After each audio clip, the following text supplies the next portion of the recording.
बिस्मिल्लाहिर्रहमानिर्रहीम। अस्सलाम वालेकुम दोस्तों, उम्मीद करता हूँ आप बिल्कुल ठीक ठाक होंगे। दोस्तों आज है 31 अक्टूबर सन 2024 और दिन है जुमेरात का। दोस्तों यूएई यानी आम रूटीन में जिसको आम ज़्यादातर लोग जो दुबई कहते हैं, लेकिन दुबई की 5 से 6 मुख्तलिफ़ रियासतें हैं और उनका एक कानून था जो कल ख़त्म हो रहा है। यानी यूएई की तरफ से जो है वो आउट पास खोले गए थे ताकि जो भी गैर कानूनी यूएई के अंदर मौजूद हैं वो आउट पास के ज़रिए जो है वो अपने मुल्कों में जा सकें।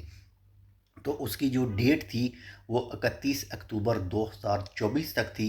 यानी आज है वो ख़त्म हो रही है, 31 अक्टूबर है आज तो ख़त्म हो रही है और कल से जो है वो एक न्यू रूल लागू हो रहा है। और अगर कोई जो गैर कानूनी है और उसको किसी कंपनी ने हायर कर रखा है, किसी कंपनी में वो कंपनी में वो काम कर रहा है, तो 1 मिलियन दिरहम जो है उसे जुर्माना पे करना होगा उस कंपनी को।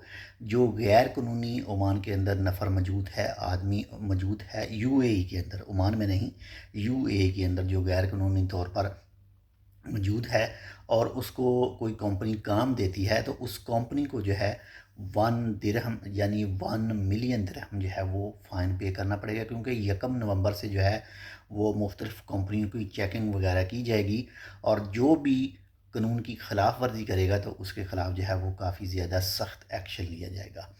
तो अगर आपने अपना जो है वो आउट पास, यूएई का आउट पास आपने बनवा लिया है और आपने अभी तक ट्रैवल नहीं किया, तो कोशिश कीजिए जल्दी से जल्दी जो है वो ट्रैवल कर सकें। बाकी अगर आपका कोई दोस्त वगैरह, रिश्तेदार वगैरह वहाँ यूएई में मौजूद है, तो आप उसके साथ भी ये न्यूज़ लाजमी शेयर कीजिएगा। अपना भी ख्याल रखिएगा, आपके साथ जो अटैच है उनका लाजमी ख्याल रखिएगा और आप हमारे लिए इस चैनल टेक विद उर्दू को सब्सक्राइब कर सकते हैं। मिलते हैं इंशाल्लाह आपसे दूसरी अपडेट के साथ, तब तक के लिए अल्लाह हाफ़िज़।